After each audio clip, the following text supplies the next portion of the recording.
ça vaut le coup de faire des petites pauses dans son parcours entrepreneurial là et de dézoomer, de prendre un peu de perspective et de se dire: «OK, qu'est-ce qui comptera vraiment à la fin? Est-ce que vraiment ce problème que je traverse en tant qu'entrepreneur aujourd'hui, est-ce que c'est vraiment si problématique que ça? Est-ce que c'est vraiment si grave que ça? Est-ce que si j'ai fait, 50 000 € de chiffre d'affaires au lieu de 70 000, j'ai pas rempli l'objectif? Est-ce que c'est vraiment si grave que ça?»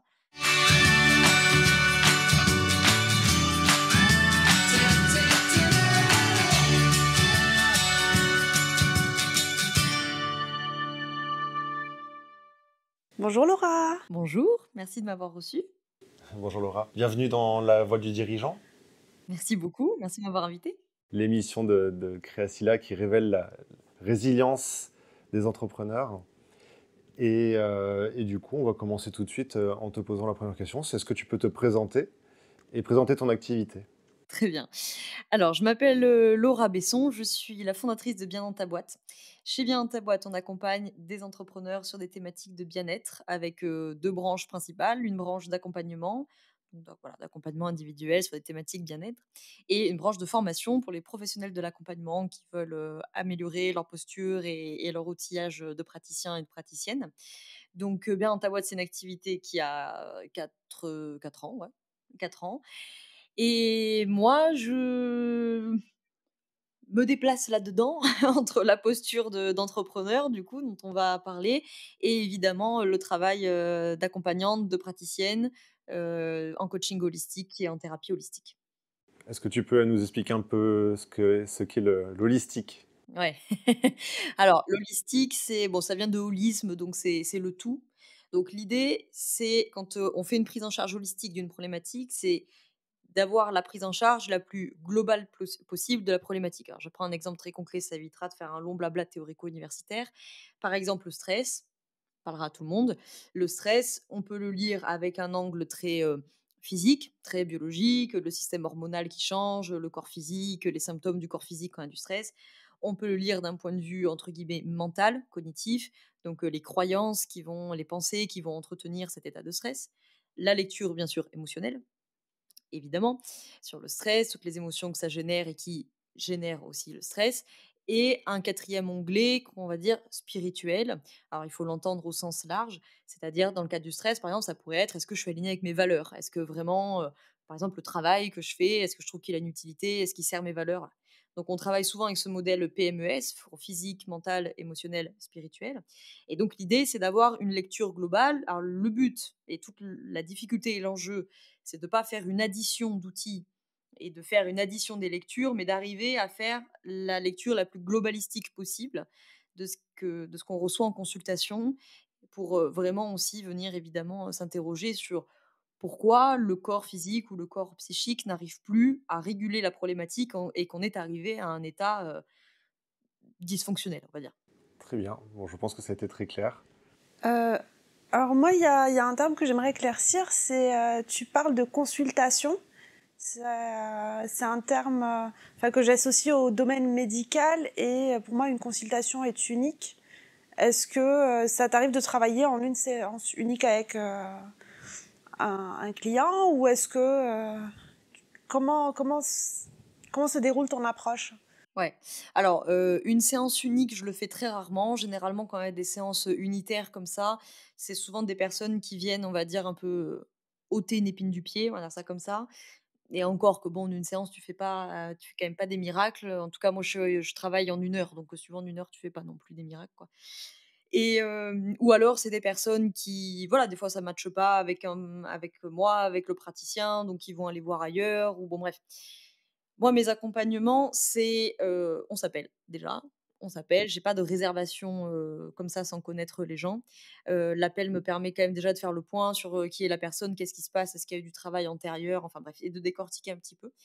Et comme ça, je vais envoyer une proposition à la personne avec un plan d'accompagnement, séance 1, 2, 3 et cetera. Ce plan n'est, évidemment pas rigide, mais il nous permet d'avoir une trame, de s'assurer à la fin de l'accompagnement qu'on a bien balayé les sujets qu'on voulait balayer, et évidemment que la personne puisse se projeter en disant: «Bon, bah, OK, on va faire ça, ça, ça», voilà. Donc tout est personnalisé, tout est 100 sur mesure Et donc, bon, bah, après, c'est toute la surprise de l'accompagnement, c'est que, bah, des fois, il manque une ou 2 séances, des fois, on ce qu'on avait prévu en séance 2, on le fera en séance 5. Bon, ça, après, c'est toutes les joies de faire de l'humain, mais voilà.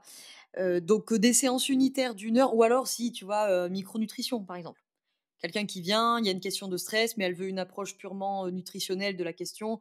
OK, on fait 1 heure, on met en place un protocole, on se revoit dans un mois et on voit ce que ça a donné. Là, oui. Après, sur des questions plus psycho-affectives, on va dire ça comme ça, bon, en 1 Une heure, heure, c'est un peu court. c'est un peu court. Mais ça peut déjà, être une première brique de travail. D'accord. Ah oui, c'est vraiment holistique en fait quand tu parles de nutrition aussi et tout. Oui, Je m'étais l'idée, pas projetée c'est aussi loin. ouais, ouais, l'idée, c'est dans la mesure du possible, en tout cas, après on peut pas tout faire, hein, mais c'est de pouvoir les accompagner, avec un prisme, globalistique et se dire, bah, thématique de stress, par exemple, bah, on pourra faire tout le travail que tu veux. C'est-à-dire qu'à un moment donné, si au niveau de l'alimentation, c'est catastrophique, si le corps physique a pas les ressources pour se mobiliser, bon, bah, oui, faire du psycho-affectif, c'est mieux que rien, mais c'est limité. Ok. Ok. Très bien. Est-ce Peut-être qu'on peut rentrer. qu'on va rentrer effectivement dans le vif du sujet, Ouais. euh, qui est la première question finalement autour de la résilience. Alors pour toi, quelle a été la plus grande difficulté que tu as vécue et que tu as envie de partager en tant que chef d'entreprise et si possible, comment tu as réussi à la surmonter? Ouais. Alors, je crois que des difficultés, on en a tous plein, mais pour moi, le plus gros challenge, c'est ce que ça m'a demandé en termes de régulation émotionnelle. Alors, vous allez voir, mes réponses elles sont un peu biaisées par, par ma formation pro, hein, mais bon, de régulation émotionnelle parce que ça demande quand même, dans les moments où il y a des difficultés financières, où il y a moins de clients, où il y a, je sais pas, contrôle d'URSSAF ou j'en sais rien, ça te demande quand même du sang-froid. De garder son calme. Et donc ça fait partie, des difficultés qui me sont toujours représentées parce que de toute façon dans la vie d'un entrepreneur, ça t'est constamment représenté ce genre de situation-là. Mais voilà, d'arriver à garder ton calme, à trouver une régulation émotionnelle et à trouver cet équilibre entre l'émotionnel pour pas rentrer dans un évitement, dans une lutte et faire monter, de la tension et du stress et à la fois, avoir quand même, ce côté un peu pratico-pratique qui dit: «Bon, OK, concrètement, on en est où? C'est quoi le problème? C'est quoi les solutions? Combien de temps on se laisse pour tester les solutions? Et qu'est-ce qu'on décide si les solutions ne fonctionnent pas, en fait?» Donc comment j'ai gagné, là-dessus? Bon, bah, déjà, c'est mon travail, mais des fois, le cordonnier est plus mal chaussé, n'est-ce pas? Donc il y a évidemment tous les outils que beaucoup connaissent, hein, yoga, méditation, tout ça. Mais je crois quand même que le plus gros, de cette acquisition-là, elle est plutôt intérieure, tu vois? Je crois que, bah, c'est de la résilience, hein, fondamentalement, c'est le but même de votre podcast, hein. C'est qu'il y a aussi une forme, tu sais, de confiance et de lâcher prise de toute façon, tu vois? Je fais une parenthèse. C'est un truc en podcast qu'on m'a souvent demandé, «Et si bien ta boîte coulait?» Tu vois? Et en fait, à chaque fois, je faisais une réponse qui des fois mettait un peu mal à l'aise mes interlocuteurs parce que je disais: «Mais en fait, de toute façon, ça coulera». Parce que c'est la vie. Donc de toute façon, soit ça va couler, soit je vais le vendre, soit je vais l'arrêter, mais de toute façon, c'est condamné à mourir. Comme je suis désolée, mais comme tout ce qui est vivant, quoi. Alors, des fois, on me regardait un peu genre, «Oh, c'est un peu morbide ce que tu dis», mais moi, je crois que c'est aussi une capacité de détachement, qui doit être, proportionnée, hein, parce que si tu es trop détaché, bon, bah, à quoi bon aller travailler, j'ai envie de te dire, mais à quoi bon monter ta boîte? Mais je crois que, j'en ai fait aussi un détachement de j'adore mon entreprise, j'y passe évidemment beaucoup de temps et beaucoup d'énergie comme beaucoup d'entrepreneurs, mais ça reste une entreprise, elle finira par mourir, et c'est pas moi, surtout. Parce que la confusion entrepreneur-entreprise aussi, elle est souvent, présente et elle est souvent coûteuse, quoi. Donc, ouais, je crois qu'il y a une notion de détachement, quoi. En fait, tu as d'une certaine façon accepté ou tu pars du principe que ce qui est le pire pour certains entrepreneurs, bah, c'est normal.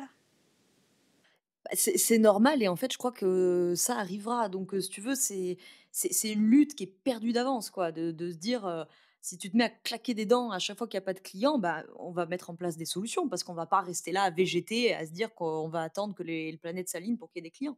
Donc OK, il y a un problème, on va mettre en place des solutions. Maintenant, si une fois que j'ai mobilisé toutes mes ressources, ça ne fonctionne pas, eh ben, il faudra l'accepter et peut-être qu'il faudra juste, se faire une raison que voilà, c'est un chapitre qui se termine et qu'il faut passer à autre chose, quoi. Ce qu'on a l'habitude de dire, c'est qu'un entrepreneur euh, bah, qui a un petit peu d'expérience en tant qu'entrepreneur et qui a réussi à amener son entreprise à un certain niveau, l'entreprise derrière, qu'elle coule ou pas, ce qu'il a réussi à construire, il est capable de le reproduire beaucoup plus rapidement sur un autre projet. Et que finalement, voilà, c'est pas l'entrepreneur en tant que tel n'est pas connecté intégralement à sa marque, à son entreprise. L'expérience entrepreneuriale, ça permet de développer un certain nombre de compétences, d'élargir sa zone de confort, enfin, et on crée un réseau de fous en fait depuis qu'on est entrepreneur. Du coup, Ouais. De toute façon, je crois c'est dans le Loup de Wall Street, non? Qui dit ça et qui lui dit, «Si tu as été capable de générer 1 euro, tu seras capable de le faire 1 million de fois plus», quelque chose comme ça, tu vois? Bon, un peu de Un peu bullshit simplifié. à ouais. l'américaine, mais quelque part, derrière ça, je suis assez d'accord avec l'idée, au sens de si tu as été capable de le faire une fois, il y a pas de raison que tu sois pas capable de le refaire. Au contraire, parce que depuis, tu as appris plein de choses, en fait. Donc, mais par contre, cette notion du détachement, bon, c'est une notion qui est un peu difficile des fois dans la société occidentale parce qu'on ne grandit pas dans une société qui favorise ça du tout, du tout, du tout. Mais je crois que les entrepreneurs sont très bons clients à trop d'identification à la performance. Et donc, du coup, bah, il y a une espèce de pression de performance constante, constante, alors qu'en fait, tu regardes beaucoup des grands entrepreneurs. Tu prends Steve Jobs, allez, pour reprendre un des plus grands. Bon, combien de fois il a coulé son affaire, quoi. Je veux dire, c'est un des exemples les plus parlants, tu vois. Et je crois que quand tu acceptes pas l'échec, bien sûr, mais au-delà de l'échec, le fait qu'il y ait des choses qui doivent se terminer, en fait. Il faut l'accepter, il ne faut pas avoir peur de l'échec. Au contraire, c'est un vrai apprentissage. Il Ah, faut mais être ça, en France, content on d'échouer. est, on est Il faut mauvais être élèves, hein. content d'échouer. Alors c'est rigolo. Vous parlez sur un ton très factuel et très rationnel. Or, en fait, mais il y a aussi un côté très émotionnel là-dedans, en fait, qui est... enfin, il faut réussir à l'appréhender. Et il y a aussi le regard des autres. Comment tu appréhendes le regard des autres, par exemple? Alors, ça m'est égal, mais j'ai pas de mérite à ça. C'est-à-dire que on a tous notre carte du monde et on a tous nos constructions du monde. Alors moi, ma construction du monde, elle m'emmerde sur d'autres points, mais elle m'emmerde pas sur celui-ci. Hem, donc, le bien sûr que l'émotionnel, il est là, c'est certain. Là, ce qu'on dit là, donne une sensation d'un truc hyper pragmatique et hyper rationnel, mais l'un n'empêche pas l'autre, en fait. Je veux dire, quand tu fermes ta boîte ou que tu la vends ou que ça coule, le fait d'être parfaitement conscient que ça fait partie d'un cycle de vie n'est pas antinomique avec le fait d'être triste et d'être en colère et etc., tu vois?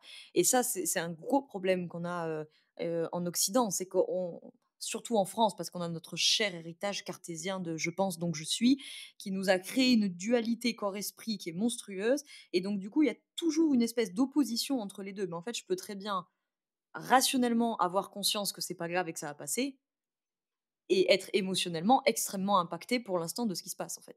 Donc bien sûr que émotionnellement, c'est pas facile comme tous les deuils, hein.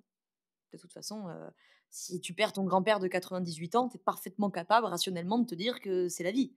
Ça n'empêche pas d'être triste. Donc bien sûr qu'il y aura de l'émotionnel, là au milieu. Le regard des autres, je crois que ça dépend beaucoup de nos cartes du monde, au sens la manière qu'on a de voir le monde, de voir, les relations.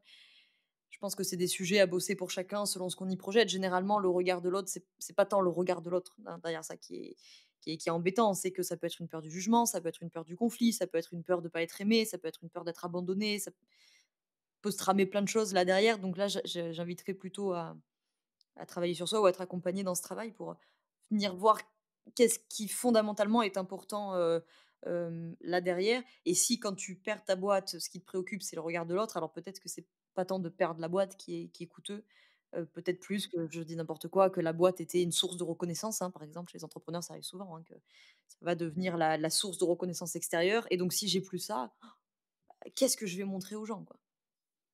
Ouais, tout à fait. Ok. Du coup, moi, je reviens sur ta difficulté, hein. Donc, tu expliquais, je vais le dire avec mes mots, qui sont peut-être un peu moins techniques d'un point de vue de ta spécialité. En gros, tu expliques que tes émotions liées à des événements de la société ont été difficiles pour toi dans leur gestion. Euh, j'ai l'impression que tu parles surtout des émotions qu'on considère tous comme négatives, entre guillemets, donc la peur, la colère, Peut-être même la tristesse. peut-être même un peu de tristesse, mais j'espère pas. En tout cas, la peur et la colère surtout, je pense, j'imagine, lorsqu'il y a un contrôle. Euh, la joie, est-ce que c'est quelque chose aussi qu'il faut aussi gérer ou ça, au contraire, on peut ne pas le gérer parce que c'est, au contraire, c'est pratique dans, C'est une bonne dans émotion, l'entrepreneuriat. ça. Et les bonnes et les mauvaises. En fait, toutes les émotions sont utiles au sens où, les émotions ont plein de fonctions, mais que la fonction principale d'une émotion, c'est le message. Donc, ça vient du latin mouvement, donc ça se met en mouvement, faire passer un message. Donc nos émotions négatives, donc effectivement la grande catégorie de la peur, la grande catégorie de la colère et la grande catégorie de la tristesse, c'est des émotions qui ont pour fonction de te dire: «Il y a un problème à résoudre, concentre-toi là-dessus et occupe-toi de ça». Nos émotions dites positives, heu, la joie notamment, t'en parlais, la fonction c'est de dire: «Il y a une opportunité, il faut que tu la regardes». Donc je crois que comme toutes les émotions, même si les «positives» entre guillemets sont plus faciles à vivre parce qu'elles sont souvent plus agréables, bon là c'est la déformation du yoga, mais moi je crois que tant que tu es esclave de tes émotions, si tu acceptes de te faire, tirer au top du top par la joie, il faut que tu acceptes de te faire, tirer au fin fond des confins de la déprime quand tu vas pas bien. Donc je crois qu'il y a une régulation de l'émotion qui est importante et quand je dis régulation, je dis pas, inhibition et donc je ressens plus rien et voilà, c'est évidemment pas du tout ça, sinon la vie est quand même un peu naze, quoi. Mais juste cette notion d'acceptation, de se laisser traverser. Je ressens de la colère, OK, je me laisse traverser. Je suis pas obligée de me saisir de ça et d'en faire un étendard comme de la peur ou comme de la tristesse. Mais la joie, c'est pareil, c'est-à-dire que je crois qu'il faut vraiment savourer ses joies, quand on est entrepreneur, c'est important. Tu as fait une super vente, tu as rempli ta formation, tu es content, profites-en, tu vois? Sors du champagne, fais-toi plaisir. Mais c'est juste que j'essaye de ne pas en faire une affaire personnelle de quoi que ce soit, tu vois? Et donc du coup, quand il y a, par exemple, des accompagnés et cetera qui vont me remercier, je l'accepte, parce qu'il faut savoir, accepter un peu quand tu es thérapeute quand même, mais je veux pas en faire une affaire personnelle parce que le travail, c'est eux qui l'ont fait. Donc ça me met en joie, mais je veux pas que ça m'euphorise, en fait, tu vois? Et pareil avec ma boîte, je suis contente, je sais fêter les réussites, mais je veux pas que ça m'euphorise parce que c'est extérieur à moi. Donc si je me retrouve dépendante de l'extérieur pour être super heureuse, c'est cuit d'avance, quoi, à mon avis. Très bien, merci pour la précision. Bah, du coup, est-ce que tu peux nous parler maintenant d'une décision difficile ou complexe que tu as eu à prendre en tant qu'entrepreneur? Ouais, je l'ai eu il y a pas longtemps, donc c'est facile d'en parler parce que c'est récent. Hem, la décision difficile, ça a été un moment, il y a quelques mois, où tu sais, quand tu montes ta boîte, tu as ton idée, tu as ta vision, tu poses tes tripes sur la table et tu lances ta boîte, quoi. Et généralement, les j'en sais rien, 2 3 ans, ça dépend qui suivent, tu fais beaucoup d'itérations sur le marché, quoi. Tu sais, tu tentes des trucs, ça marche pas, tu changes, ça marche, tu gardes, voilà. Et en fait, moi, ce que j'ai fait, comme beaucoup, je crois, mais bon, en l'occurrence, c'est mon cas, c'est que du coup, à force d'itération, je me suis un petit peu décalée de ce que j'avais en tête à la base, tu vois? Et puis, il y a un moment où je me suis un peu réveillée en mode: «Mais c'était pas tout à fait ça la ligne de départ», tu vois? Donc du coup, bah, il y a eu un moment où je me suis dit: «Bah, ça alors, dis donc, je suis décalée de ma ligne de départ. Est-ce que c'est un problème ou pas?» Ouais, mais en tout cas, ça pose problème d'un point de vue marketing, tout du moins. Mais peut-être que ça me pose pas de problème à moi. Donc il y a eu tout ce process très, très mental, hein. Tout ça est un exercice extrêmement, mentalisé, mais bon. Et avec des consultants, marketing et cetera pour se dire: «Bon, OK, il y a un décalage, il y a quelque chose qui est désaligné». Donc j'ai essayé de me dire que plutôt que de voir ce désalignement comme un truc, terrible et fatidique, c'était une opportunité de te rendre compte. Le désalignement, c'est aussi l'opportunité de dire: «Ah, il y a un truc qui va pas, je suis plus exactement là où j'ai envie d'être, il faut que je rectifie le tir». Mais une fois qu'on a fait toute cette superbe analyse, intellectuelle là, là, il y a des options. C'est-à-dire, est-ce qu'on reste comme ça? Mais du coup, tu acceptes de travailler pas tout à fait aligné avec ce que tu es devenu aujourd'hui? Est-ce qu'on repositionne? Mais alors repositionner, c'est quand même du taf, peut-être il faut changer le nom de la marque, peut-être il faut changer les tarifs, peut-être il faut bon bref, vous connaissez la chanson quoi. Troisième option, mon consultant il me dit: «Bah, on casse tout. On casse tout, on ferme et on recommence quoi». Ouais et là, je me suis dit, «Ah la vérité, je suis pas sûre d'avoir le courage en fait de tout refaire aujourd'hui». Et donc, là, ça a été des décisions compliquées, quoi, parce que là, bon, bah, tu fais un peu des paris sur l'avenir, donc il faut mettre en place des solutions. Bon, moi, je suis assez tempérée de tempérament, c'est le cas de le dire, mais de caractère, donc du coup, je fais souvent, la voie du milieu des bouddhistes, hein, tu vois? Donc je me suis dit: «Bon, on va pas, se voiler la face et on va pas tout casser. Donc on va mettre en place des solutions. On va se laisser petite année, nous mener à juin 2023 là, tu vois? Ça fait 10 mois, quoi. Si à juin 2023 ça fonctionne pas, là, il faudra prendre une décision plus radicale, mais avant de prendre une décision radicale, je tente des choses. Mais ça, c'est pas facile, hein, je trouve ces moments de désalignement dans l'entreprise parce que ça vient de chercher toi, en fait, sur, tu sais, d'un coup, tu as une réactualisation de toutes ces réflexions que tu as fait au lancement de la boîte, la vision que tu as pour ton business, la vision que tu as pour toi en tant qu'entrepreneur, c'est quoi mes valeurs, blablabla, toutes ces questions qu'on a au début qui sont hyper importantes et où des fois tu te dis: «Bon allez, c'est fait, il y a basta», tu vois? Et en fait, non, ça se réactualise au bout de quelques mois ou quelques années et ouais, là, quand il m'a dit, «Bah, sinon on casse tout, on recommence», ah, je me suis dit, «Ça, c'est un pari risqué cette affaire-là» et continuer est aussi un pari risqué. Donc en fait, dans les 2 cas, tu risques de perdre du temps ou tu risques de perdre de l'argent, c'est toi qui vois. Après, il faut savoir mesurer le risque. Il y a des risques qui sont plus risqués que d'autres. Oui, voilà. Et puis, et donc, on peut le faire de manière rationnelle. Tu voulais.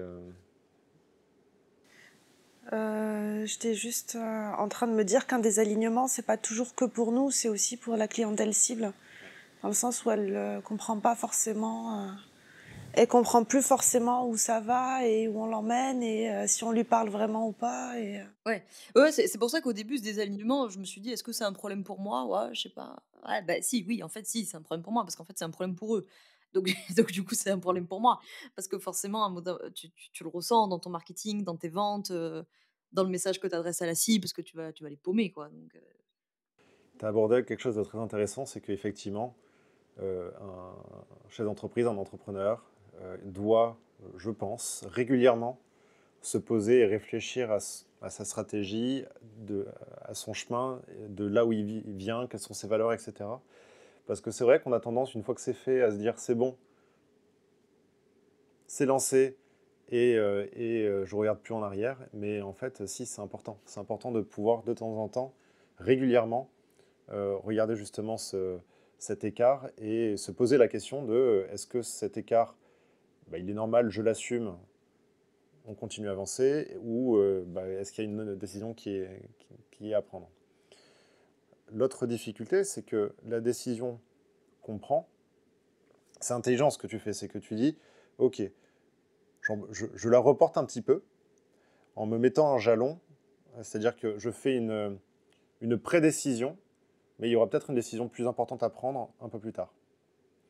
C'est une façon de voir les choses.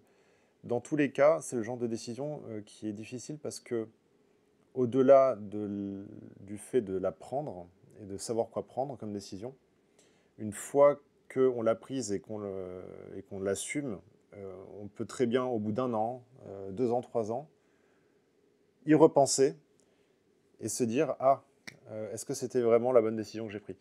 Et c'est ça, en fait, le plus difficile dans ce genre de prise de décision, c'est qu'il faut être en mesure, avoir, entre guillemets, les épaules de se dire, une fois que j'aurai pris la décision, c'est une décision qui sera actée et que j'assumerai, entre guillemets, pour toujours, quoi. de toute façon, quand tu es entrepreneur, tu bosses quand même beaucoup avec ta propre essence, quoi. Surtout parmi ceux qui vous écoutent, ceux qui sont des entrepreneurs solo ou des entrepreneurs qui ont beaucoup comme moi de personal branding, tu vois, où la boîte dépend beaucoup d'eux. Et, et en fait, tu peux pas isoler ton toi entrepreneur de ton toi tout court. Donc, avec aussi les événements de vie, de ta vie personnelle, de ta vie familiale, etc. il y a des choses qui peuvent être amenées, voilà, évidemment à changer. Je pense à des entrepreneurs, entrepreneuses que j'ai déjà écoutées en podcast et cetera, pour qui tout a changé après une première maternité, par exemple, et qui s'attendaient pas forcément à ça et puis, bon, ben, voilà et donc il se passe un truc dans leur vie personnelle qui n'a rien à voir avec leur entreprise, mais ce qui a à voir avec leur entreprise, bah, c'est que c'est elles, en fait. Donc du coup, voilà, il y a tout qui change et d'un coup, ce qu'elles faisaient avant, bah, ça matche plus, c'est plus elles, c'est plus leur priorité, c'est plus leur valeur, c'est plus bon, bref. Donc du coup, il y a tous ces changements-là et ça, c'est certain que le changement fait partie de la vie. D'ailleurs, les jeunes parents, des fois, ils peuvent le dire, tu vois, en consultation ou ailleurs, en disant, «Je veux que la vie redevienne comme avant». La vie redeviendra jamais comme avant. D'ailleurs, surtout quand tu es parent, parce que bon, maintenant bébé il est là, donc voilà. Mais même si tu es pas parent, heu, tu reviendras jamais à une vie normale parce qu'il y a pas de vie normale en fait. La vie, ce n'est que du changement de toute façon. Donc c'est une question de d'adaptation et d'acceptation de ce qui se passe. Et sur la question du regret, alors moi j'ai la chance d'avoir jamais été trop challengée avec cette question-là. Je crois qu'au moment où on prend une décision, c'est toujours utile de revenir aux valeurs et une question simple pour ça, c'est de se dire: «Qu'est-ce que j'en penserai dans 5 ans?» selon les valeurs actuelles en tout cas, après ça peut changer, hein, mais bon voilà. Déjà ça permet de se dire: «Est-ce que je prends une décision entre guillemets un peu sur un coup de tête ou est-ce que ça reste aligné avec, le système de valeurs?» et cetera. Et de se dire aussi, peut-être que si aujourd'hui on regrette une décision passée, c'est toujours plus facile de regarder hier en étant aujourd'hui, en se disant: «J'aurais dû, faire ça ou penser ça». Sauf qu'en fait, par définition, il y a 5 ans, tu les avais pas, ces ressources-là. Parce que si tu avais pas pris la décision, tu aurais pas eu les ressources. Donc du coup, ça fait partie du chemin et puis il y a très, très peu de choix dans la vie, à part les enfants, sinon il y a très peu de choix dans la vie qui sont irrémédiables quand même, hein. Oui. Et puis, tu parles de valeurs. Je pense aussi que les valeurs, bon, on en a parlé, hein, elles évoluent, elles changent, ça peut être radical parfois, mais en plus de ça, je pense aussi que notre propre vision des valeurs qu'on avait il y a 2 ans évolue aussi, c'est-à-dire qu'on ne les comprend plus de la même manière. Et donc ça rajoute une autre complexité à ça, c'est-à-dire que parfois on peut même penser être encore aligné avec ce qu'on était il y a 2 ans, alors qu'en réalité, si on se parlait à soi-même il y a 2 ans, on ne serait pas du tout. Ouais, ouais, c'est important ce que tu dis là, parce que la valeur travail, par exemple, tu peux la garder toute ta vie. Bon, généralement, le système de valeurs, il se consolide vers 25-30 ans, hein, donc généralement, les valeurs qu'on a à 25-30 ans, elles changent plus trop. Ça peut arriver, notamment grand événement de vie extérieur qui peut vraiment bousculer le système de valeurs, mais sinon, la plupart du temps, ça bouge pas trop. Par contre, effectivement, tu peux, entre guillemets, sur ta valeur travail, l'avoir vue de ce point de vue-là et puis l'avoir de ce point de vue-là. Et il y a 5 ans, avoir une valeur travail qui soit peut-être très méritocratique et puis 5 ans plus tard, tu auras toujours une valeur travail, mais qui sera peut-être plus, de croissance et de développement personnel, par exemple. Mais tu as toujours la valeur du travail, effectivement, quoi. Mais bon, ça, c'est ce que vous disiez, hein, c'est la vie est faite que de changements et puis ça serait quand même vachement triste de plus évoluer du tout personnellement pour pas que l'entreprise bouge. Et de toute façon, ton entreprise, elle est dans un marché aujourd'hui qui bouge à une vitesse phénoménale, donc il faut bouger C'est aussi, sûr. hein, parce que sinon, l'immobilité, c'est pas à la mode, hein, dans notre génération. Non, non, c'est clair. Et puis voilà, encore moins pour les entrepreneurs. Il faut le changement, il faut le savoir l'accueillir et on n'a pas le choix en fait, hein. Bon. Est-ce que tu as d'autres anecdotes à nous raconter en termes de décision ou en termes de difficultés que tu aimerais partager pour des entrepreneurs qui se lancent? Sûrement plein, sûrement plein. Contrôle d'URSSAF. Le le meilleur moment de ta vie d'entrepreneur. Ça, c'était difficile, hein, émotionnellement, c'est coûteux, hein, ce genre de moment. Bon, moi, j'ai de la chance de venir d'une famille d'entrepreneurs, donc des contrôles d'URSSAF et des contrôles du fisc, j'en avais déjà vu, mais bon, quand c'est pas à toi qui est contrôlé, c'est c'est différent, quoi. Ça a été un sacré truc. Le covid n'a pas été, professionnellement trop coûteux. Bon, c'était coûteux comme tout le monde parce que c'était surréaliste, quoi, cette affaire, mais professionnellement, ça a été. Qu'est-ce qui a été, coûteux? Ouais, non, mais j'en aurais eu plein. Mais tu vois, c'est marrant ce qu'on disait avant, c'est fou parce qu'en fait, quand tu les vis, tu as l'impression que tu vis un truc de ouf et en fait, 4 ans après, quand on te les demande, tu même pas capable d'en ressortir un, tu vois? Donc C'est finalement, ça. je me dis, tu sais, quand tu le vis, je sais plus où j'ai entendu ça la dernière fois, une règle de 5-5 là, si ça n'aura plus d'importance dans 5 ans, n'y accorde pas plus de 5 minutes et je devrais m'en Ah, rappeler c'est plus pas souvent, mal. tu vois? C'est pas mal.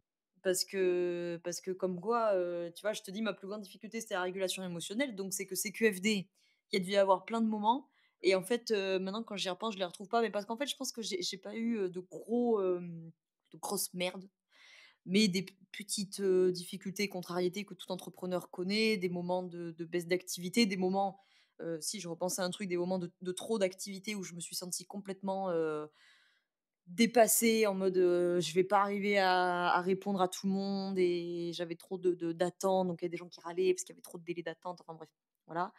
Donc tu sais, un truc fou quoi, genre tu sais, où tous les entrepreneurs veulent se retrouver dans cette situation-là, puis en fait quand tu y es, tu te dis: «Mais en fait c'est vraiment pas mieux que de l'autre côté». Alors tu pas ton stress financier certes, mais tu as plein d'autres stress finalement qui se génèrent. Donc ça rejoint cette question de régulation, hein, de toute façon en fait, c'est, c'est des cycles, quoi et je crois que quand tu t'acceptes aussi cette notion de cycle, tu gagnes aussi un petit peu en apaisement. C'est-à-dire que je crois qu'on est un peu dans une folie, parce que nos entreprises sont quand même, politiques au sens littéral, de participent à la vie de la cité, quoi et donc dans une société donnée, en l'occurrence française pour mon cas et donc dans une espèce de folie occidentale qui ne veut que croître tout le temps. Et les entrepreneurs sont souvent bons clients de ça, où ils font tout le temps, tout le temps, tout le temps en fonctionnement maximal, productif, efficace, rentable. Et des fois, j'entends des entrepreneurs, et ils ont sûrement raison d'un point de vue économique, hein, qui disent que tu dois être en croissance tous les ans pour compenser l'inflation. Tu vois.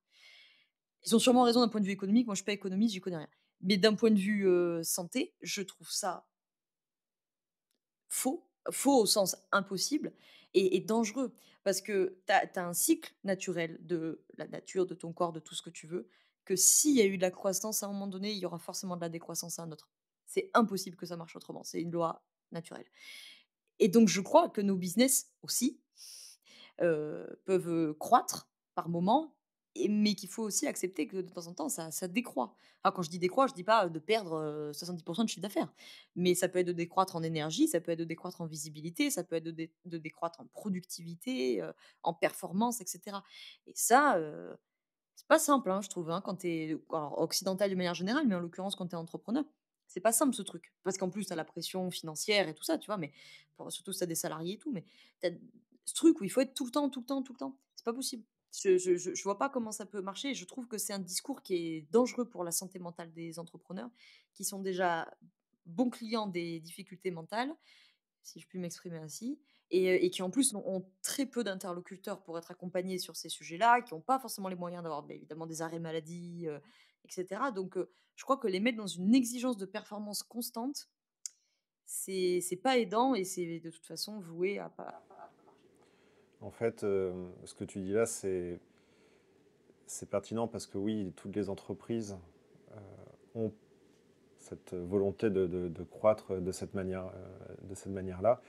Et ça rejoint ce que tu disais au début, qui est de décorréler l'entrepreneur de l'entreprise, au sens où si on veut réussir ça, en fait, c'est pas à l'entrepreneur seul de le faire. Il faut avoir déjà être associé, c'est mieux pour ce genre de cas parce que on a des cycles personnels et parfois bah, l'associé peut être en forme quand nous on l'est moins et ça compense. Et donc plus il y en a, entre guillemets, plus il y a de chances qu'il y ait une constance dans la croissance.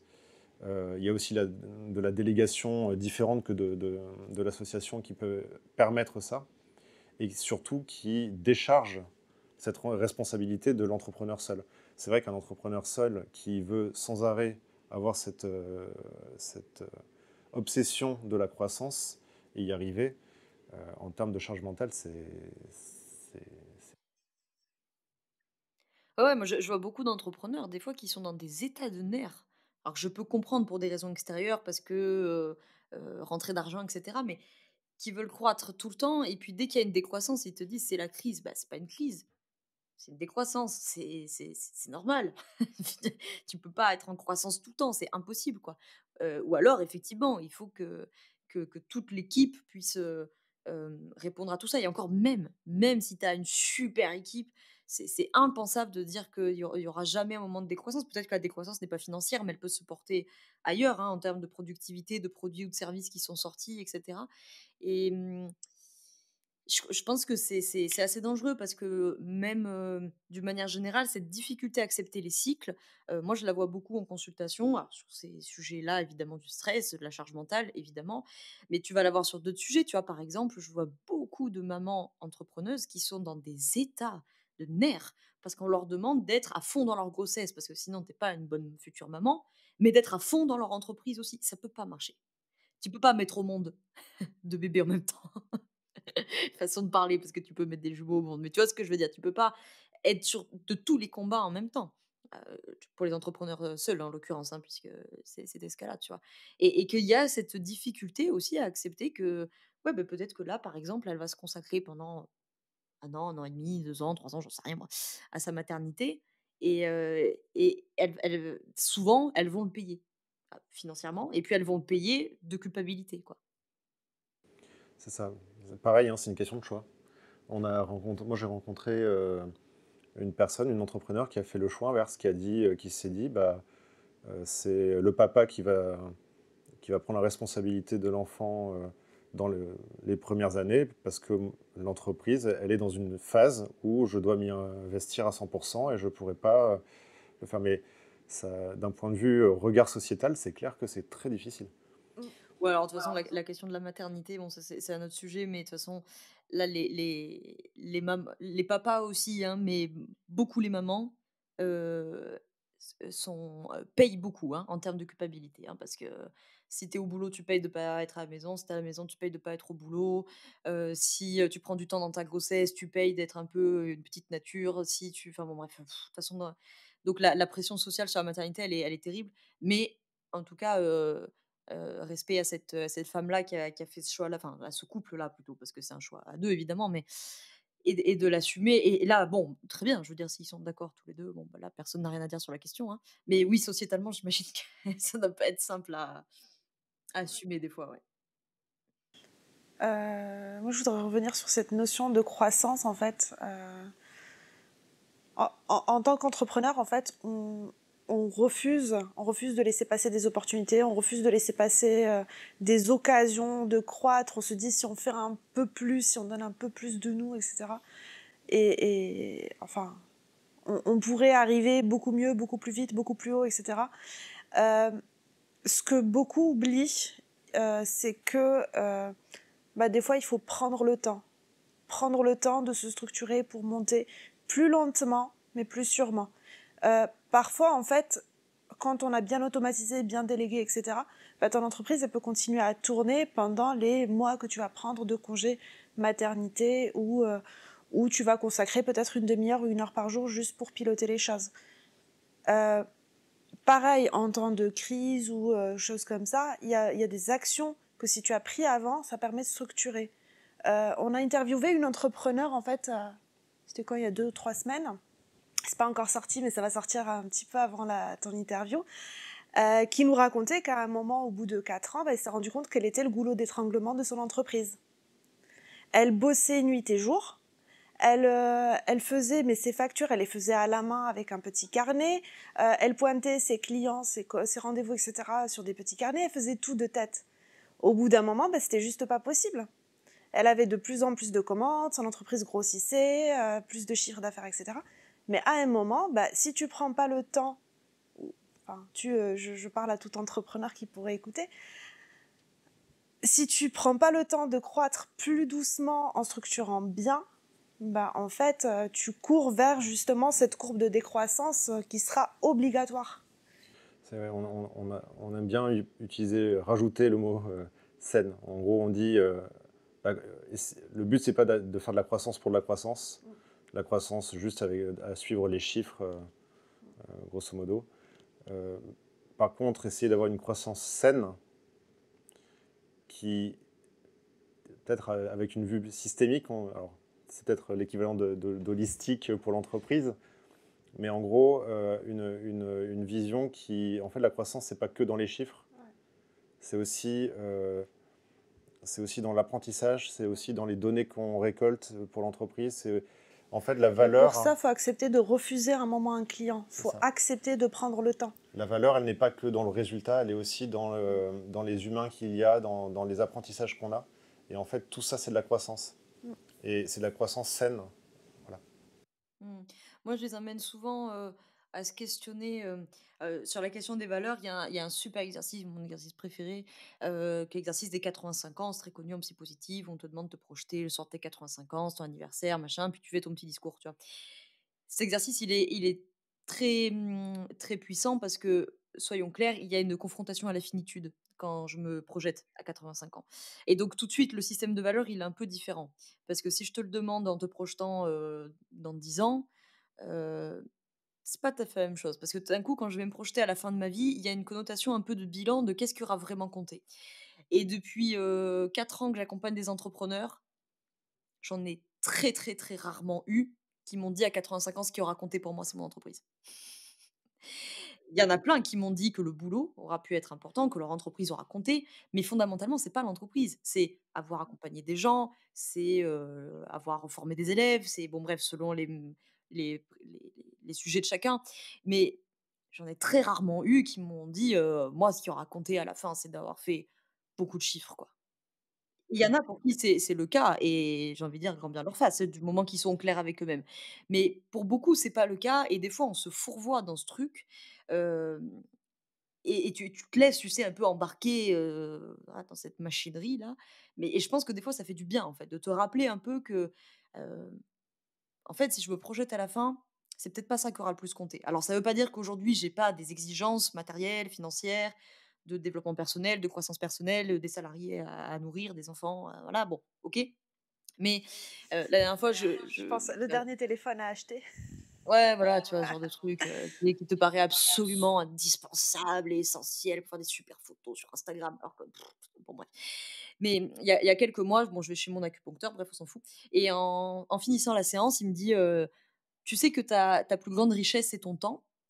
Et sur le coup, j'avoue, je l'ai un peu pris en mode: «Oui, oui, je sais, tu vas me faire un sca» et il m'a vraiment réinterpellée. Il m'a dit: «Non, mais vraiment, cogite à ce que je te raconte là. Ta plus grande richesse, c'est ton temps. Parce que c'est le seul truc que tu dépenses, que tu le veuilles ou non, et qui est un coût irrécupérable, quoi. Tu pourras pas le récupérer. Et ça depuis, ça m'a vraiment fait cogiter. Moi, je suis vite pressée dans la vie, tu vois. Moi, j'ai un petit driver qui me dit dépêche-toi. Donc, il faut que je fasse les choses vite. Voilà. Merci, maman. Bon. Et donc, depuis, des fois, je m'interpelle, exemple, en voiture, tu sais. Je suis là, genre, putain, il peut pas avancer, lui devant. Et là, tu sais, je me reclaque un peu la gueule et je me dis: «Mais pourquoi tu veux qu'il avance?» En vrai, que tu arrives à 11h ou 11h05 à ton rendez-vous, qu'est-ce que tu t'en fous, quoi, tu vois? Tout ça pour Ouais, voilà, tout ça pour revenir à mon histoire des 85 ans, à cette histoire de croissance, c'est oui, votre entreprise, c'est important, vos rentrées d'argent, c'est important, votre, hem, opinion de vous-même, votre croissance personnelle, tout ça, bien sûr, tout ça, c'est important.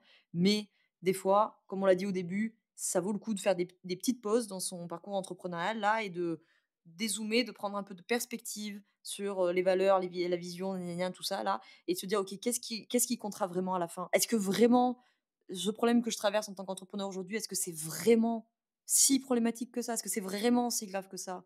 Est-ce que si j'ai fait, 50 000 € de chiffre d'affaires au lieu de 70 000, j'ai pas rempli l'objectif, mais c'est une catastrophe. Est-ce que vraiment? Vraiment? Est-ce que c'est vraiment si grave que ça? Est-ce que dans 5 ans, tu y penseras encore? Sinon, n'y pense pas plus de 5 minutes. 5 Pas minutes, plus c'est un ça. truc. Et c'est un peu la même chose avec le temps, quoi. C'est que, tu sais, toute la journée, finalement, on génère comme ça des frustrations et des colères pour, économiser 2 minutes, 2 minutes, 2 minutes ou pour gagner 10 €, 1 000 €. Est-ce que vraiment, à la fin, ça aura fait une différence colossale? Je suis pas sûre. Alors, on va basculer sur la question sur la résilience et je vais utiliser en transition quelque chose que tu as dit un petit peu avant. Tu disais que quand on te demandait si tu avais d'autres anecdotes, que finalement, quand tu repenses et que tu reviens en arrière, bah, il y a beaucoup de choses que bah, tu te rends compte que sur le moment, il y a dû y avoir des choses qui t'ont impacté et maintenant, c'est plus forcément le cas. Et tu t'en souviens pas, en tout cas. Moi, on a eu Eric qui disait que il avait l'impression qu'il prenait des décisions qui n'étaient pas risquées alors qu'autour de lui, il y a des personnes qui trouvent ça complètement insensé. Tout ça, je pense que ça fait partie de la définition de la résilience, je pense, qui est soit la capacité du cerveau à oublier quand ça fait mal, parce que en fait, il vaut mieux, sinon on ne serait pas bien. Mais il y a aussi cette notion de, en fait, ça nous apprend énormément de choses. Et finalement, quand on regarde en arrière, quelque chose qui aurait pu être vraiment marquant, aujourd'hui, c'est quelque chose qui passerait facilement avec notre apprentissage. Donc c'est pour ça que je rattache ça à la résilience. Donc je te pose la question, quel est le secret de ta résilience? Je sais pas si c'est secret. Moi, je pense que j'ai déjà, tu vois, on disait, j'ai du mal à me rappeler ce qui m'a coûté. Il y a une part de personnalité là-dedans. Hem, Plutôt optimiste de tempérament, donc ça fait de la résilience parce que je suis pas trop du genre à me dire, «Demain sera forcément catastrophique». Je me dis: «Je trouverai bien des solutions». J'en ai trouvé jusque-là. Bon, statistiquement, il y a pas de raison que j'ai su le faire jusqu'ici, pas demain. Donc bon, mathématiquement, ça devrait le faire. Parce que ouais, j'ai un peu ce truc où je me dis: «De toute façon», ça c'est l'avantage, hein, quand tu es entrepreneur, hein, c'est que tu devras trouver des solutions. Tu auras pas le choix, de toute façon. Donc tu les trouveras. Et si tu les trouvais pas, est-ce que le scénario, ce qu'on disait avant, est-ce que le scénario serait vraiment si catastrophique que ça? Parce que souvent, moi j'adore cette citation, c'est celle qui est sur les cartes que j'envoie à mes nouveaux accompagnés là, du Dalai Lama qui dit: «Vous êtes votre propre prison et vous en avez les clés». Parce que la plupart du temps, regarde les situations que tu as vécues, il y a des situations où tu as souffert. Un deuil, une rupture, OK. Mais il y a plein de situations au fur et à mesure de nos semaines qui sont pas douloureuses en soi. C'est nous qui nous faisons souffrir tout seuls avec nos productions mentales à propos de la situation. Tu vois? Mon désalignement d'entreprise, c'est pas un problème en soi. C'est moi qui vois tout le truc, il me dit: «Mon Dieu, mais c'est la catastrophe, mais je suis désalignée, mais est-ce que dans 5 ans, quand vous viendrez me poser la question: «C'est quoi les difficultés que tu as rencontrées il y a 5 ans?» je m'en rappellerai même pas de cette affaire-là, tu vois? Donc bon bref, je reviens sur mon affaire, hein, parce que moi j'ai une pensée en arborescence, c'est un peu une catastrophe. Donc tout ça pour dire que, ça sera peut-être pas si catastrophique que ça et des fois c'est un peu ton cerveau qui te fait plus de mal que la réalité quoi, clairement. Donc il y a une notion d'optimisme et cette notion d'optimisme sur la résilience, elle va avec une notion de confiance en la vie, clairement. Hem, Dieu a toujours un plan. Remplacez Dieu par le mot qui vous conviendra entre Dieu, l'univers, la vie, le hasard, vous ce que vous voulez, peu importe, OK. Et ouais, et confiance en moi au sens de, je trouverai bien une solution et j'ai des ressources à solliciter si vraiment moi j'ai pas de solution. Puis c'est un problème pour demain aussi, comme dirait mon consultant, marketing. Je l'aime bien cette réflexion, c'est un problème pour demain. Donc après je crois que la résilience pour nous, en tout cas côté psycho, je donne souvent cette image, vous savez comme les espèces de balles de massage là, qui sont un peu molles là, tu sais pour les mains là. Bah, ta sphère psychique, c'est un ouais, les trucs anti-stress là. La sphère psychique, je la compare des fois un peu à ça, c'est-à-dire qu'il faut que ce soit suffisamment, «mou» entre guillemets pour s'adapter et suffisamment solide parce que si c'est complètement flasque, c'est compliqué. Et ben, la résilience, c'est la capacité qu'a la sphère psychique à prendre un coup, à s'adapter à ce coup et à revenir à son état normal. Et puis évidemment, si elle prend trop de coups, ben, il y a un moment où elle peut un peu se rigidifier et ça va casser.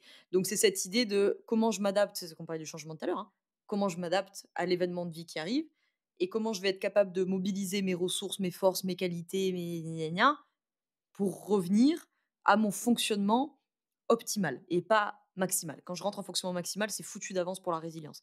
Et ça, bah, tu vois, je viens de me trouver une dernière réponse. Je pense que ma résilience, je l'ai beaucoup de ça avec yoga, psy machin, c'est fonctionnement optimal. C'est-à-dire, il y a des moments où c'est la galère dans ta vie parce que tu as plein de trucs qui te tombent en même temps, parce que tu as des galères en pro, en perso, parce que l'Ukraine, Poutine, je sais pas quoi.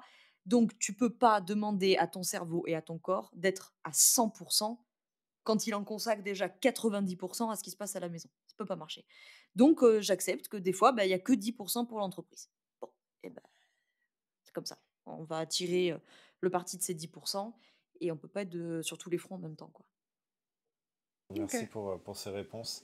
Moi, je l'aime bien. J'aime bien. J'aime bien surtout la fin. J'aime bien l'image en fait de se protéger de certains coups à certains moments. Dire ok, Exactement. là ce moment je vais faire du yoga et puis je prends pas les coups. Ouais, mais tu sais, c'est un L'image de moment, la balle qui se rigidifie après les coups. ouais, voilà, d'essayer de pas rentrer dans trop de rigidification. C'est-à-dire, je sais pas moi, c'est demain tu vis un truc allez, je vais pas prendre un exemple pourri parce qu'à chaque fois on va chercher des deuils, des ruptures, des trucs catastrophiques. Même tu prends un truc positif. Demain tu te maries. Je veux que vous aviez des alliances, donc vous savez ce que c'est. Tu te maries, prend beaucoup de temps à organiser et cetera. Tu peux pas organiser ton mariage, entre guillemets «à 100 et être à 100 dans ta boîte et être à 100 avec ton bébé et être à 100 avec ton mari et être à 100 à la maison. C'est pas possible, c'est pas possible. Donc du coup, je vais et alors n'en parlons pas quand on traverse, un divorce, un deuil, une maladie. Bon là et encore plus. Mais même sur un événement heureux, c'est-à-dire que, bah, il y a d'autres choses qui doivent prendre la place des fois. Je peux pas être en fonctionnement maximal, c'est pas possible. Et puis il y a l'énergie aussi personnelle, parfois. Tout simplement, on est fatigué et on peut pas être à 100% et c'est normal. Il faut l'accepter. Faut... C'est vrai, il y a encore cette notion de culpabilisation de ne pas être à fond dans son entreprise, mais non, en fait, faut arrêter avec ça. Si aujourd'hui, bah, j'ai que 10% alloué d'énergie à mon entreprise, et ben, je l'accepte et c'est très bien. Et c'est effectivement une capacité de résilience qui est intéressante. Moi, j'aime bien leur dire des fois, c'est pas, tu iras te reposer quand tu auras travaillé. Tu iras travailler quand tu te seras reposé. Et dans le cabinet de ma psy, il y a un truc formidable, je l'ai fait imprimer sur des marque-pages, j'adore cette phrase, elle a écrit: «Aujourd'hui, je n'ai rien fait, mais quelque chose s'est fait en moi». C'est joli. Rien de plus à dire. Et ouais, et justement, j'allais revenir là-dessus, c'est que tu parlais tout à l'heure des solutions, des solutions, des solutions. Et parfois, il n'y a pas de solution. Aussi, parfois, en C'est fait, quand tu ça dors sert que le lendemain tu trouves la solution. parfois, ça sert à rien en fait de chercher une solution parce que il suffit de ne rien faire pour que les choses se déverrouillent d'elles-mêmes parce qu'on n'est pas seul au monde. Bah, tu sais, tu me demandais tout à l'heure une anecdote sur les difficultés, du coup, ça me fait penser à un truc, tu vois? Une difficulté que j'ai pu vivre par moment, c'est, Sonia qui m'accompagne sur la partie, stratégie, business, marketing, machin. Et des fois encore aujourd'hui, alors on s'entend très bien, on travaille ensemble depuis 3 ans et tout, mais des fois il y a eu des couacs. C'est pas de la communication, c'est, d'alignement, tout simplement parce qu'elle, elle vient, et c'est pour ça qu'elle est là, avec son logiciel stratégique. Problème, solution, plan d'action, deadline. Et elle a raison, elle est dans son yang, dans la structure, tu vois? Mais et des fois ça peut se heurter avec moi, parce que des fois, moi, j'ai qu'une réponse très intuitive à lui donner, c'est: «Non, c'est pas maintenant». Je sais pas Et à quoi te pourquoi? répondre, mais c'est pas maintenant. Alors c'est bien parce que du coup, à nous 2, on trouve le compromis. Voilà, il faut trouver le compromis entre tout ça. Mais je comprends très bien ça et je crois que c'est très juste, tu vois? Sur mon histoire de désalignement, bon, bah, du coup, on casse tout.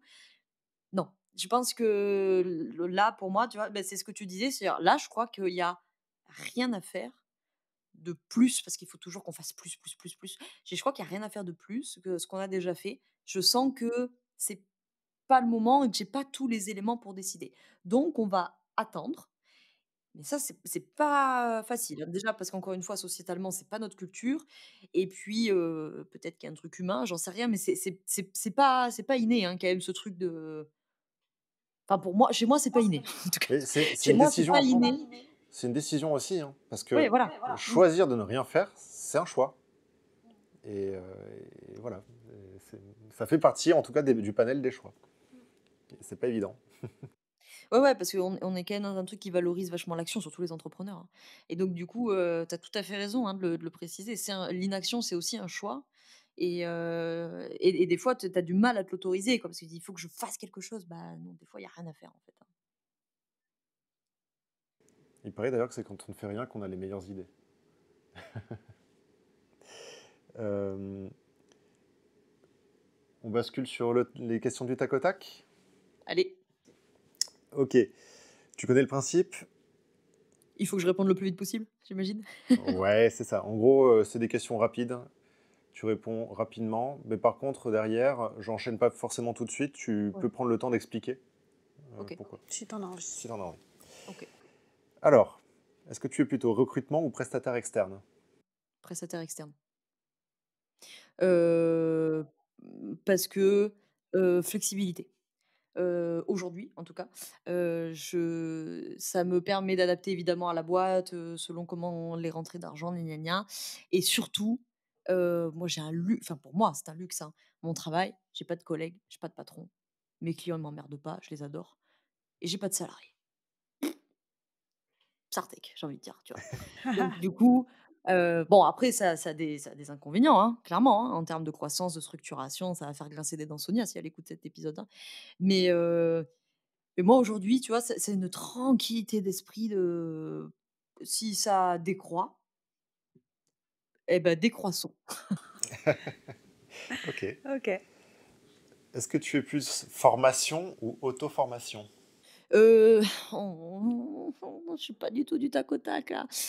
Les 2. J'ai le droit de dire, les 2? Oui, tu as le droit. Ça dépend des années. Il y a des années, l'année dernière, ça a été plutôt de l'auto-formation, cette année, c'est un peu les 2. Bon. Je fais beaucoup moi, je suis très autodidacte, j'aime beaucoup. Donc j'adore apprendre. Donc je fais beaucoup, je lis beaucoup, sur mes sujets quoi, mais psycho, santé, tout ça. Je fais aussi des formations, des très, très grosses formations. Je pense que la dernière, ça devait être celle de professorat de yoga thérapie. Très grosse formation et après je fais des formations plus, enfin moins importantes en temps et voilà, micronutrition l'année dernière et là cette année c'était thérapie de couple et naturopathie de la grossesse.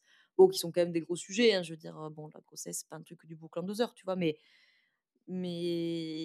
alors j'aime bien, voilà, avoir des formations. Déjà, il y a des questions de certification. Il y a des sujets sur lesquels j'ai pas du tout envie de me casser la tête à trouver tous les sujets, à trouver un espèce de parcours pédagogique. Il y a des gens qui ont pensé ça. Pour moi, c'est super. Et puis, il y a des sujets où je vais avoir beaucoup de lectures, où j'ai pas forcément besoin de suivre une formation, voilà. J'entends surtout en plus des formations orientées techniques par rapport à ton métier. C'est ça, hein, Ouais, ouais. Est-ce que tu aimes les réseaux d'entrepreneurs déjà? Et ensuite, si tu aimes bien, est-ce que tu es plutôt réseau d'entrepreneurs à la cool ou est-ce que t'es dans un réseau d'entrepreneurs structuré, pardon? À la cool. Alors réseau d'entrepreneurs, oui, j'en fais beaucoup, beaucoup, beaucoup moins depuis que je vis, perdue dans ma forêt. Mais, les années où j'ai été à Lyon, j'en ai fait beaucoup des soirées des soirées des réseaux d'entrepreneurs. J'aimais beaucoup ça. À Lyon, j'ai fréquenté plein d'écosystèmes qui étaient à la cool et c'est justement ce que j'aimais, c'est que l'ambiance était détente. Moi, j'aimais pas du tout les clubs d'entrepreneurs, fallait débarquer en costard cravate et tout, c'était pas mon truc. Et en plus, bon, voilà, vous avez compris ma vision du truc. Alors, je passe toujours pour la thérapeute hippie, baba cool, drômoise, chez père, genre: «Mais non les gars, faisons de la décroissance», tu vois? Ça matche pas. Mais ça a été des années, super, enrichissantes et ça correspondait quasiment à mes premières années, grosso modo et clairement ça ne se serait pas passé comme ça bien dans ta boîte sans eux, c'est sûr. Ok. Le téléphone et les emails, est-ce que c'est un ami ou un ennemi?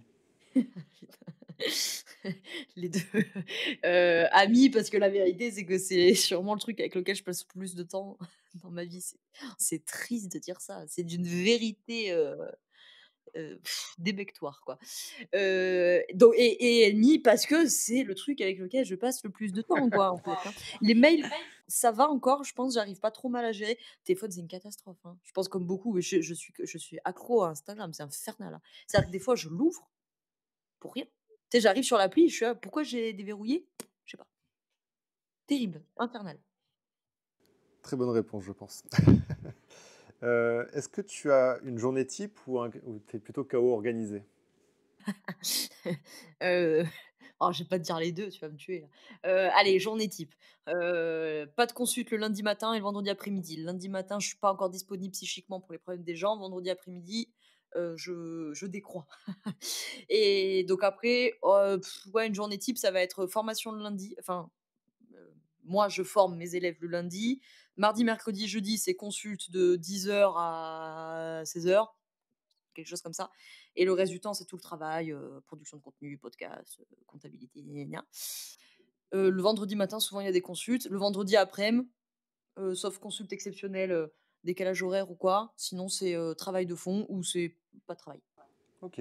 Et du coup, vu que tu as cette structure, est-ce que tu as aussi une structure, Routine, hein. une type routine en fait Alors moi, je suis pas routine du tout. Je pense que ça peut être très bien pour plein de gens, mais comme moi, allez, je vais mettre un peu de jargon. Comme j'ai déjà une structure psychique un peu obsessionnelle, beaucoup d'entrepreneurs sont obsessionnels quand même, hein. Souvent dans la structure, j'en ai vu passer une bonne grosse majorité d'obsessionnels. Quand je dis obsessionnel, je fais une parenthèse, hein, c'est au sens psychique, hein, c'est-à-dire pas d'avoir des obsessions. Mais la structure obsessionnelle, c'est des structures assez rigides, assez carrées, etc. Donc comme moi, hein, produit fac de médecine, hein, donc comme j'ai déjà une terrible capacité à rigide, j'ai pas trop besoin de me rajouter des routines et de la rigidité, tu vois? Moi, au contraire, il faut que je me force à tranquille, quoi, tu vois? Donc j'ai pas de routine, prévue, pas du tout, hein. Je fais ça Ok. toute la journée, d'avoir des horaires et tout, ça me gonfle. Après, il y a un peu une routine, on va dire par défaut, enfin par, habitude, quoi, tu vois? Donc me lever, complément alimentaire, truc, pipi du chien, petit déj, yoga des fois, sinon c'est le soir et puis boulot. Très bien. Euh, Est-ce que tu es lecture, vidéo ou podcast? Lecture. Vidéo, des fois, podcast peu, étonnamment, hein, mais parce qu'en fait, soit je vais écouter les podcasts des copains et du coup, à la fin de la journée de boulot, j'ai pas envie qu'on me parle d'entrepreneuriat. Soit c'est des podcasts qui m'intéressent sur des sujets de santé, de psycho et cetera, mais à la fin de la journée de travail, pas envie de parler de santé et psycho. Donc du coup, podcast peu, vidéo, ouais, un petit peu et lecture beaucoup. Mais alors par contre, je ne lis quasiment que des bouquins pro au sens, santé et psycho, quoi. D'accord. Des fois, petite folie, attention, bouquin de politique. Voilà. Est-ce que tu es sport ou art? Sport. Yoga, cheval, tennis, promener le chien, qui est un sport. Et éduquer le chien, c'est un sport. Art, ouais, écriture, piano, oui, piano, quand même. Un petit peu. Est-ce que ton entourage, tes amis, hein, euh, a changé depuis que tu es entrepreneur? Ouais. Oui. À part le socle très proche de la fac de psycho, sinon, les réseaux d'entrepreneurs dont on parlait tout à l'heure, en fait, une grosse majorité des amis proches sont entrepreneurs, ouais. Ce qui des fois a posé problème, hein, parce qu'il y a eu quelques années à Lyon où, l'entrepreneuriat c'était un bootcamp, hein. C'était vraiment on mangeait, on vivait, on dormait, on pissait entrepreneuriat matin, midi et soir, hein. Et comme on était tous entrepreneurs, on parlait que de ça, quoi. Là, depuis que je suis arrivée en campagne, c'est plus le cas maintenant, comme j'ai un compagnon qui est salarié, en l'occurrence, il a plein d'amis salariés.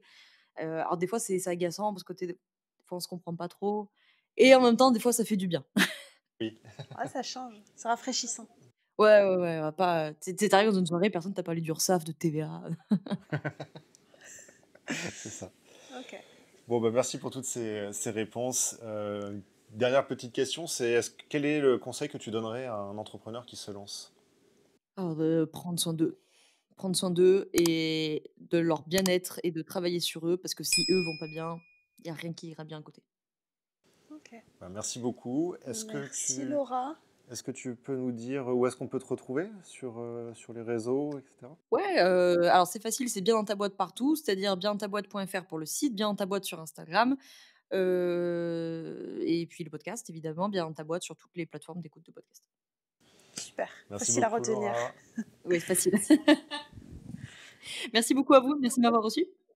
Et bah, au revoir. À bientôt. À bientôt.